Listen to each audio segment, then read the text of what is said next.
Yeah, he's been there long. He's our senior. Beatrice Alachi, the Speaker of the County Assembly of Nairobi, she has been summoned to State House, so she couldn't make it. So just for clarification. You know, we need to explain. Some people do complain sometimes. It looks a bit imbalanced. We continue looking at the possibility of talks. Yes, but before that, some other very interesting headlines in the dailies this morning. Suicide force. At least 32 police officers and counting have committed suicide this year. The circumstances of their deaths regularly point to job frustrations, love gone sour, and outright indiscipline. And there's also another headline to do with the same on the Standard. That's a special report on the Daily Nation. On the Standard, I do have that story. Yes, on page 11, I think there's another one. Yes, page 20 of the Standard, another cop has shot himself in Gilgil this time round. So it is actually a big problem. Police are also accused of brutality against university students last week. So yes, the force is under scrutiny. It's under the spotlight. Today the demos continue. NASA insists they're going back to the streets. What will the police do this time round? That we wait to see. We continue talking about the possibility of talks. Bwana Kimunya, this has happened before. It's not the first time we're having such talks.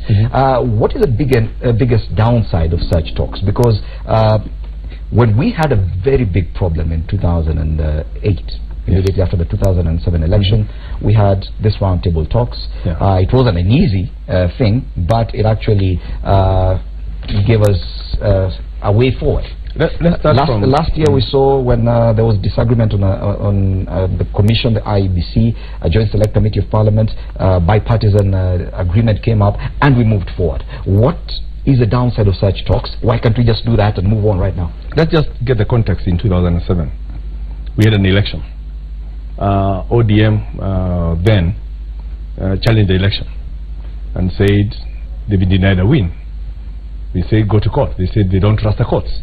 Okay, so because there was no trust in the court system, so you know, people went to the streets. You know, there was the Haki Yetu, there was the mass killings, there was the evictions and all the trouble that we don't want to go through to force negotiation, right?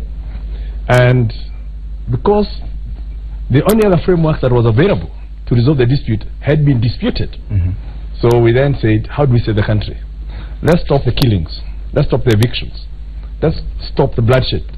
Let's sit down and talk and create a new framework in terms of how we do things. And we were magnanimous at that point and said, yes, President Kibaki has won the election. He's been declared the president. But we also realized we had a weakness. We didn't have the numbers in parliament. So there's no way we were going to have a government running even with the best of intentions. So we sat down and said, let's agree, let's move forward, and at least work together to create the new framework to avoid such incidents in the future. And between 2007 and to 2010, we reworked on the constitution, revived what was defeated in 2005, and came up with a new constitution that now captures the way forward for Kenya. Now, this time round, nobody is doubting the courts, right? You know, we all said, let's go to courts. The court's rules. We were not happy with the court decision, but we said we will respect it and let's move forward. So we have the legal framework, we have parliament in place, we have IEBC in place. Okay. In fact, the Supreme Court itself was very clear. They said IEBC to conduct the election. Yeah, much as they had weaknesses, they didn't say go and change IEBC and then conduct elections. Right? IEBC conducts elections. How you do it is up to you. Right? Sort out your own house and conduct the election. So the talks that we are now looking at, everyone would would wish that these talks could yield something. But what I'm not sure is, what is the bottom line of the talks? Is it to facilitate an election on 26th? Or is it to facilitate some power sharing? Or is it to bring peace to the country? Or is it to stop people from going for demonstrations? Right? So somebody needs to define what are we actually aiming to achieve through the talks. Yet we're still suffering from something similar to 2007-2008. A mistrust, a general mistrust in some of the institutions. Back then it was probably the judiciary. This time round it's even the IEBC. Don't you think that probably this is the same route we should follow? It's only that there's general fear among political players. As he asks the question, what exactly are we talking about? Fred, in 2007, we vowed not to go to court because we had very little trust on our courts. And you know, many a times history repeats itself. When the Supreme Court did pronounce itself a few months ago on the legitimacy of Uhuru Kenyatta's win, we have now been vindicated that even when you do the right thing, you will not escape the wrath of the other coalition. And you ask yourself, Fred, very quickly, even when the scrutiny was ordered by the court of law, which is the Supreme Court, the apex court of this land, to go and open the servers so that with certainty it could be determined whether indeed what was declared by Chebukati is being reflected in those servers. Now, issues of monumental proportions were found to have occurred as a way of transactions, including part of their team that hacked into the system and uploaded other results or deleted other information. Now, secondly, when scrutiny went to Milimani High Court, it was determined or found out that 577,000 people voted over and above other elective positions, and that is a matter of fact that cannot be challenged anywhere. Now, then you have that contempt from IBC and the service provider, whom they claimed was still asleep back in France. But you ask yourself, Fred, assuming a magistrate's court in France ordered Safran Mofo to open its server for scrutiny, would they have refused? I want to tell you no. And that is a magistrate's court. But when the apex court in Africa orders them to comply with particular orders, they refuse. So are they still expected that the court was going to rule in favor of Uhuru Kenyatta? So, I mean, we are not being fair to our courts, and we are not being fair even when we criticize those judges. And his party leader has come out, you know, waging and hitting gongs of war on the Supreme Court. In as far as these talks are concerned, because that was a tangent, what would make it so impossible for us to sit down, for both you and NASA? Now let me tell you, and how different is it from previous times when we've had to actually follow that route? You know, in 2008, we were in a similar situation. Of course, the only difference is that no eminent personality has been brought in at the moment. But when the talks hit a snag at Serena, Kofi Annan decided to engage directly with the principals. And on the same day, some white smoke came up the building in Harambee House. The same day. Now, the fears that sometimes people from Honorable Kimunya, my senior, is suffering from, is that they may be alluding to the fact that their party, particularly the party leader, may not have very good negotiation skills and may therefore concede on most of the issues that NASA is presenting. That is what they are fearing. Because again, and you know, when you have to when you have to debate on some of these things, sometimes it calls for sobriety all throughout the day. So maybe those are fears that they are entertaining. Okay. Yeah, but let me tell you. Are you confident with your party leader that if at all he goes into such a negotiation with President Uhuru Kenyatta that he would not cede too much ground? Well, this is not going to be his first time to appear for negotiation. It will be Uhuru Kenyatta's first time. No, but what are we negotiating for? I mean, I think that's the point. We are not negotiating. Stability. Talks. Yeah. Even talks have to be anchored on, at the end of these talks, we aim to achieve the following. Now, nobody has defined that. Right? Now, but we are still just threatening one another and talking about, you know, these irreducible minimums. And when I listen to my colleague Jared talking about opening the servers, you know, I almost brought a server here today. So they are in your home. So that we can open no wonder we could access to see. So you had the server? No, he has them in his home. A server is not let us go on all this time when you have the server. No, a server is not unique. It is in KPP. Oh my God. Computer server. We actually had the server in his possession. Yeah. Now he's claiming arguments that will continue. And please record this. Record this for posterity. What I'm saying, I almost brought a server you know, a server is a computer server. You know, is a generic equipment. Because we are confusing Wanjiko out there by saying there's an animal called a server that is containing some hidden things that were hacked, right?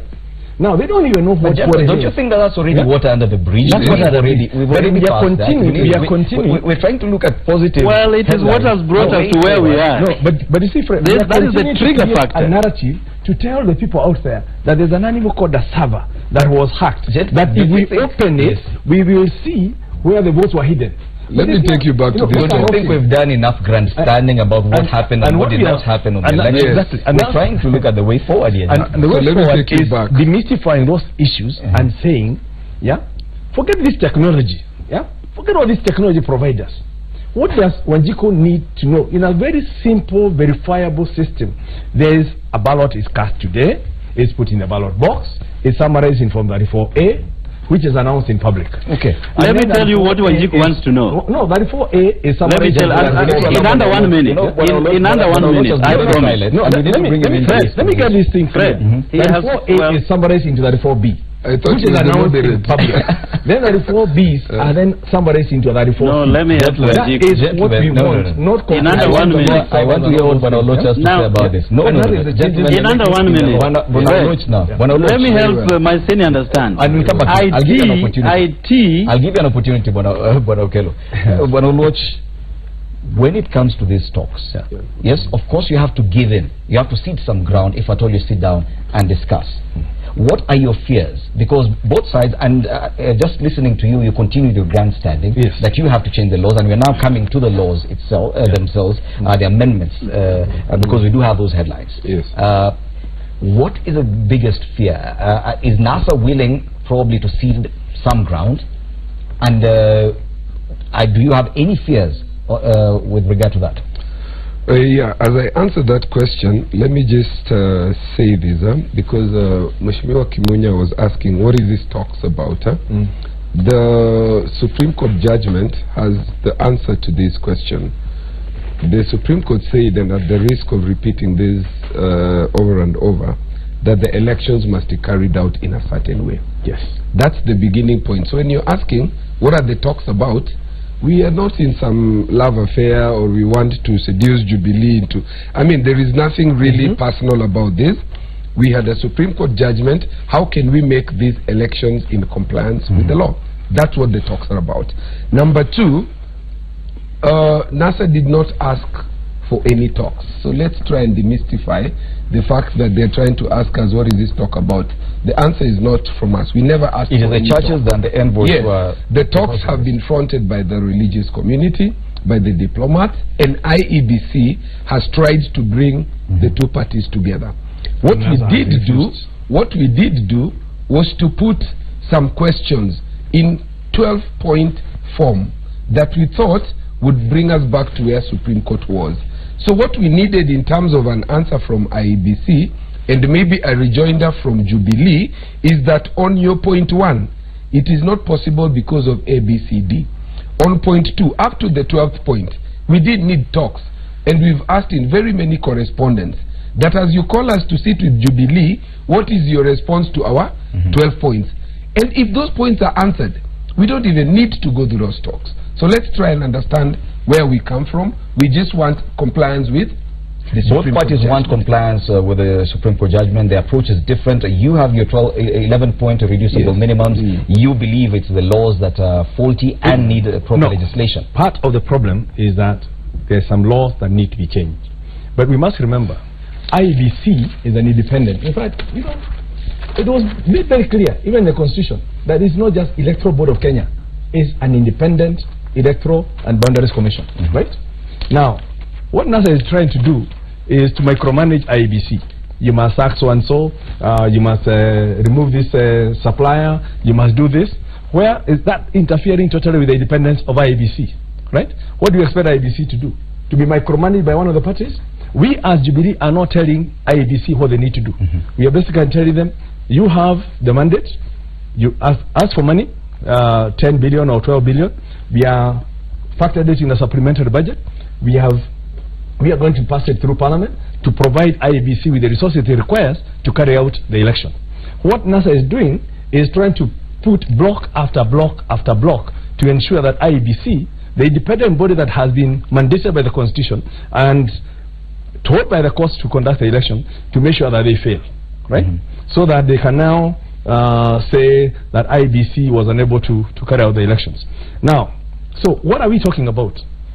Let's give IEBC their independence and the resources and challenge them to carry out the elections in accordance with the Constitution. Okay. Right? It's them, it's their responsibility. Us as political parties, we go out to Wanjiku, we look for votes, right? But because NASA knows they are losing, right? So on the vote counts, right? And we had already won on the count, and nobody challenged the count. Because they know they are losing, so the only thing is to frustrate the election so that they don't lose again, right? Okay. Let me weigh in. As we weigh in, let me just read this headline, because now we have moved to that headline about the laws and amendments. The headline on page 7 of the Standard reads, hearings on law changes to begin amid standoff. NASA leader Raila Odinga has demanded a withdrawal of the changes before he can participate in the repeat presidential poll. Meanwhile, Parliament's Select Committee on proposed changes to the electoral laws is expected to begin public hearings tomorrow amid criticism of the amendments. A different headline to do with the same on the Daily Nation reads, experts say Jubilee bill offends the law. And that's what Bwana Oloch was saying, and they're quoting Kenya Human Rights Commission as well as another organization there. That's on page 8 of the Daily Nation. Bwana Oloch. Okello. Sorry, Bwana Okello. Well, Honorable, my senior wanted us to clarify for Wanjiku what it meant by this animal called servers. In under 1 minute, when the orders were given to go and open the servers so that every transaction that was conducted in the servers could be known, one of the things that came out quite prominently was that we wanted to know the KIEM's coordinates, KIEM's GPS coordinates, and that could have helped to know that if Kipipiri, for instance, sent 4,000 votes in favor of Raila Odinga, for instance, it will be known with certainty that it indeed came from Kipipiri. And that is the work of the GM's coordinate. Because what we knew as NASA is that people sitting somewhere, either in Bomas or in Karen, were sending the results to Bomas of Kenya that could not be verified, their originality. As simple as such, that is what we wanted to know, and you know they refused to do that. Now it talks about the count. Oloch was part of the legal team for NASA. They actually made an interlocutory application to have the ballots be brought and to be counted. The Jubilee lawyer, Mwete, conceded to that particular request. Yes. But then their lawyer representing Honorable Uhuru Kenyatta shot up and said he's surprised by what has been conceded to by Mwete. And then they asked for an adjournment for 10 minutes to go and consult further. When they came back, the story changed. But Orengo still said we still have other bombshells enough to disturb Uhuru Kenyatta's illegitimate win. And that is how we proceeded. Now later on, when they had balanced the ballot boxes and stuffed as much as they could, now they want us to go and open those ballot boxes. I mean, this is child play, and we are not in this country to engage in child play. Now, talking about the talks, 3 weeks ago, IEBC invited the two coalitions for a talk at the IEBC headquarters. But for us, we said, let the talks be structured. But even though they had not made any commitment on the structured talks, we still showed up at IEBC at exactly 10 o'clock as they had indicated. Now, we waited forever for Jubilee to also come so that we could talk to IEBC. And let me tell you something that happened there. We, in the course of waiting for Jubilee to arrive, asked the chair, Chebukati, to come and talk to us and let us know the position of the other coalition. This is what this guy said, that I cannot meet you because Jubilee would raise questions as to my meeting with you. But I mean, this is the chair who asked us to come for a meeting, telling us that he cannot meet us because Jubilee will raise queries. But regardless, we waited for well over 4 hours and left. Immediately we left, the deputy president and his team arrived. And one of the things that they said is that they had a cabinet meeting, which was so crucial than the welfare of this country. cabinet meeting at the expense of serious talks that will conduct and create another cause for this country. I mean, that is how Jubilee has been behaving ever since they lost at the Supreme Court. But, you know, there's a memo that Chebukati did write to the CEO, Ezra Chiloba, highlighting 12 questions that touched on all the things that went wrong in the electoral merchandise. But, you know, even before Ezra Chiloba responded, it is Jubilee who was firing salvos towards Chebukati, that this is not time for memos. They should go ahead and prepare for the election. But this is what we are saying as NASA. And I want to give you a very practical example. If you employ a maid, for instance, and she strangles your baby, and the baby is dead, unfortunately, by grace of God, your wife becomes pregnant again. But you're saying, okay, she messed in the first baby, but let us give her another chance. Exactly this is what these guys are telling us to do with IBC. IBC has been found culpable to have committed transgressions that have took us to where we are today. And they are saying that let us give them another chance. They may do the right but thing. What choice I mean, we are not going to do that. I mean, there's only one IBC that can conduct. But let me tell you, that is the theory they have always had. Let me finish by saying, my senior, finally, it is true that the Supreme Court said IBC should conduct the next round of elections. But they did say the crooks who perpetuated this ill should conduct the same election. The biggest problem has been the process, and that's what the Supreme Court said. It's the process, and the process needs to be improved. Exactly. Yes? According to my understanding, both parties are trying to change the process or improve on the process. It's only that they're using different ways. You've decided to go the legislative way. You've decided to have your 11-point irreducible minimum. No, there's 3 ways. Aren't we just talking about the same thing? Only that simply because of our bipartisan approach, that's why we're not agreeing. But we all want an improved process. Our position, like I said, is on a 12-point plan. I wish you could engage on your point 1. It's preposterous, it's unworkable on your point 2. Instead, people are enjoining us on sideshows, and you're going to the streets, which is not illegal. But don't you think we are spending too much time demonizing the other party's approach? Jubilee is also demonizing the NASA approach, and that's where the haggling is. We are not demonizing. We've looked at the 12-point plan. Some of these things can actually be captured through the law. We'll come back to you. I'd like to address 2 issues so that we don't think like we are just shooting from... There are 2 issues I want to raise about this Election Law Amendment Act. There are issues of principle, there are issues of constitutionality. Now, let me tackle the first proposed amendment. They want to change the qualification of chair to make it possible for anybody in the commission to act as chair. So they say vice chair can act. In the absence of the vice chair, anybody can act. In order to achieve that, they remove the qualification for the chair, which says you must be a person who is an advocate, 15 years standing and qualified to be a judge of the Supreme Court. My problem with that is this. Article 250 of the Constitution does not place the position of chair or equate it to the members. It says that each commission shall consist of, and it says 3 minimum and 9 maximum. And then it goes on to say the chairperson addressed separately from members and each member of the commission. What that tells me is that the position of the chair is substantive and separate from position of member. And if you want to know that, look at the process through which the chair became chair. They made one advert, one gazette notice for the chair. And the process of selection went on the basis of the chair. Because Article 250 say recruit the chairperson and then the members. Then go to the Act. It says we shall have 6 commissioners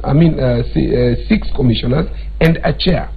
So there is a chairperson and add the word. Look at them disjunctively, and members. They are trying to make this amendment as if the chair and the members are one and the same thing, and you can remove the qualification and then they both become the same. It's not possible. When it is tested for constitutionality, that provision will fall. Now, let me come back to the second provision. I want to look at Article 115. And the reason I want us to look at this is this. An election cycle has been declared. It was declared when the Supreme Court said, carry out a fresh election within 60 days. And they gazetted the date of the election is the 26th. Can you change the laws midstream? The reason there is a mischief there is this, a simple principle of natural justice, that where you're sitting there, you cannot be both a judge and prosecutor. You're either the judge, prosecutor, or a player. There is an election cycle. At the tail end of this process of legislation is that you will sign that piece of legislation into law.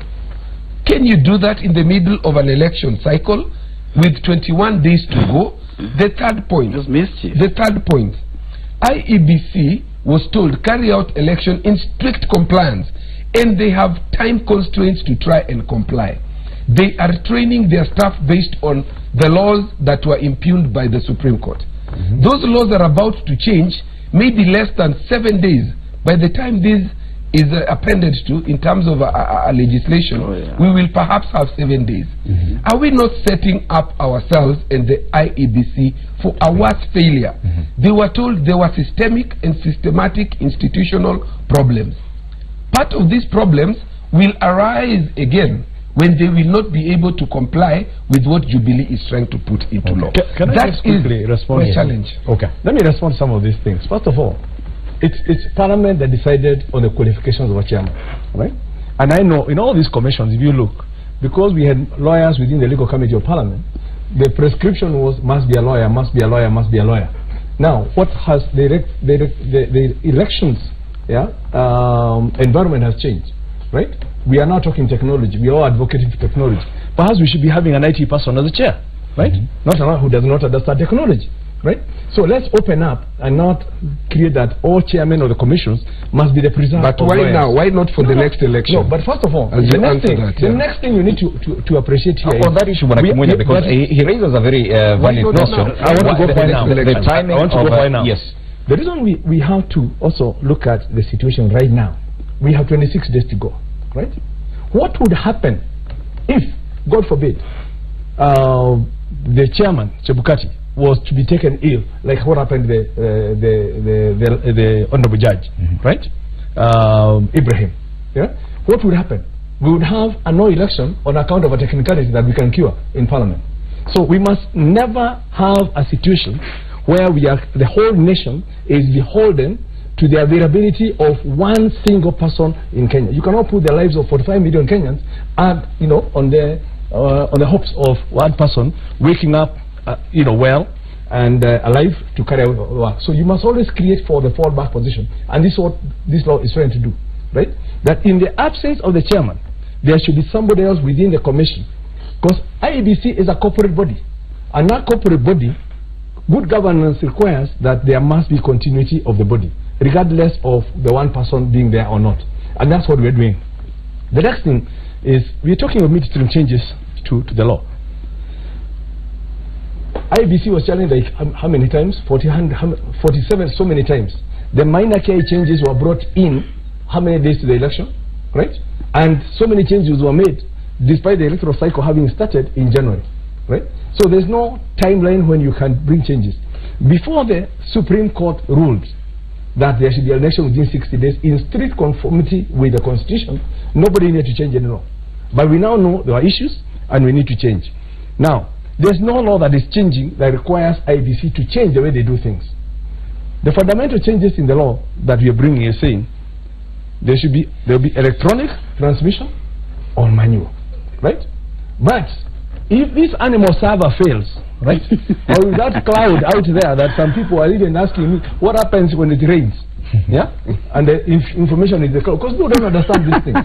Yeah, we know that it's not the normal cloud that people see, but should the electronic transmission system fail, we go back to the default, which is the manual system. And we are now saying the manual system, because the simplest and verifiable has always worked everywhere, let us make it that in the event that there is a discrepancy between the electronic and the manual system shall prevail. And the manual system starts with the ballot from 34A Form 34B, Form 34C. Simple, straight, and we can have 20 people seated across at Bomas with their and tally out manually, and we'll get a winner of those elections. Fred, I want you to know that all these amendments are laced with mischief. Mischief, there's no mischief, to the extent that the current chair is in very good health. He's not indisposed.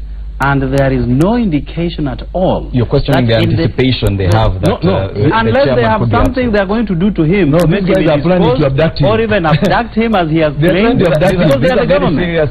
But let me tell you. To go to the street and barricade so it doesn't come out. Even if we accept that an abduction can be done, they have the instruments. They have the instruments of power. Are they then claiming that Jubilee government has failed so much that even a chair of IBC can be abducted? You could I mean, that is what he is basically saying. But let me tell you, that's what Article 2, Article 4 of the Constitution is very clear. That any law that is inconsistent with the Constitution, which is the supreme law, is null and void to the extent of those inconsistencies. Now, we know, and they did it in the last Parliament, when they amended the security laws that ended up at High Court, and the 5-judge bench vitiated, nullified all of those provisions. We are not worried very much because we know they're not anchored on any law. When they want to even say that in the absence of the Chief Justice, that Njoki Ndung'u can swear in Uhuru Kenyatta, I mean, you can see the kind of mischief. And they are also saying that in the absence of Chebukati, Maina, who is the deputy, will have the latitude to declare Uhuru Kenyatta the winner. You can read where these guys would want to take this country. But this is what we are telling them. This country is protected by the Constitution. Yes. Our judges have come out quite clearly to interpret the law as it is. And it is on that basis that Uhuru Kenyatta's election was vitiated. But don't you think you're doing the same thing? You accuse them of targeting certain individuals within the commission. You've already named certain individuals within the commission who have been found culpable. Who have been found culpable by the Supreme Court. And let me tell you, when the Supreme Court sits on its original jurisdiction to handle presidential elections, it does not sit as a criminal court. And that is why Section 87 of the Elections Act mandates any judge who has found anyone culpable to have it directed again to DPP for further scrutiny and investigation. But because Article 50 of the Constitution is clear that you do not condemn anybody unheard. Everybody has a right to a fair hearing. And because Ezra Chiloba, the DPP has already seized the moment. He is actually conducting investigation touching on these people. Have you seen that report from the DPP? Well, he's finishing his job in the next 21 days. I think now the next 14 days or thereabouts. Gentlemen, why don't we wait until... Why should we wait when the crooks are known who messed up the elections? Let them go home. And tradition has been set, and he's been a victim. Doing the same thing? This guy has been a victim. Yeah. When he was mentioned for certain improbities, he stepped aside so that investigations could be carried out. And after 3 months, now when you sit in the office, you sit on crucial files that touch on your illegal conduct. Okay, but I think Jared, he would rather die, but he still resigned without dying. I didn't resign. He stepped aside without dying. I stepped aside and said, let us have the inquiry. The inquiry proved I had done nothing wrong. But in the process, we wasted 3 months. What we are basically saying is, because somebody is looking at Chiloba and saying, this guy could be wrong. The Supreme Court, in the detailed ruling, was very clear. They have found nobody culpable. They never named a single person. So where are we getting this impression that the Supreme Court named certain individuals who must now go? Right?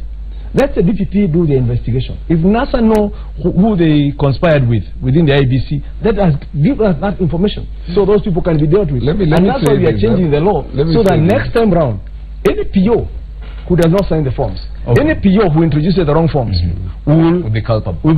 Okay, let me say this, Bwana Munya. In the Kimunya, in your administration, the Kibaki administration, you set up a very good example, and by stepping aside, even though later found to have been not culpable, you set a very good example. And I want us to follow up on those examples. In the last Parliament, His Excellency the President came and based on unproved people who are just mentioned that you are perhaps culpable, we want to investigate you, and people stepped aside. These two precedents need to be followed up. Supreme Court did not have to mention these people, but it is important that they mention that the election was so flawed that they cancelled the win, so to speak, of your President Uhuru Kenyatta. Don't you think that if you are Uhuru Kenyatta or Jubilee, they cost you an election if you won it? These people are known. There was a CEO. You don't need to have named who the CEO was. We've talked about serious systemic flaws and malpractices relating to the ICT infrastructure. You don't need to be told Mumuhati was the head of this. There is serious dini about the operations themselves, and we are talking about here Kasaiti. One of them resigned, the head of legal. As NASA, we have written to the DPP, we have provided these names, we even went ahead and framed draft charges. So these are not speculative things. And today, we have instructions to file additional draft charges against two individuals. People whose footprints are there. These are people, you go to the logs. You're talking about Wanjiku doesn't know what these cloud and things are. This is the way it is in very simple terms. That when you make an attempt to enter this system, they are footsteps that you leave behind in the form of logs. They are traceable. Those are the things you were saying. If you open the server, you would have found.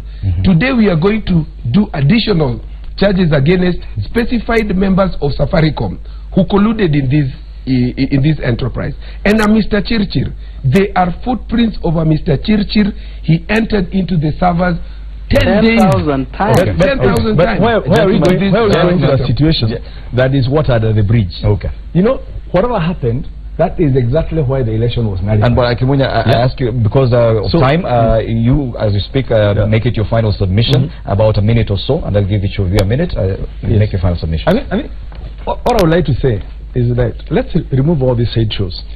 Let those people who want to engage continue engaging, but I would like to invite as many people as possible, or who are interested in the future of this country, to come to Parliament now and make their contribution to the parliamentary changes we're making. And I would like to ask also the NASA coalition to forward their names so that we can complete that ad hoc committee and engage within the legal frameworks that have been set up by our constitution, rather than engaging through the streets. Because public hearings with regard to these amendments kick off tomorrow? Kick off tomorrow, and that is a point where people can say, I don't agree with this one, I don't agree with this one is mischievous, and the report that will come from that committee will then be tabled in Parliament, and we all have a responsibility as 349 MPs to discuss on behalf of our people.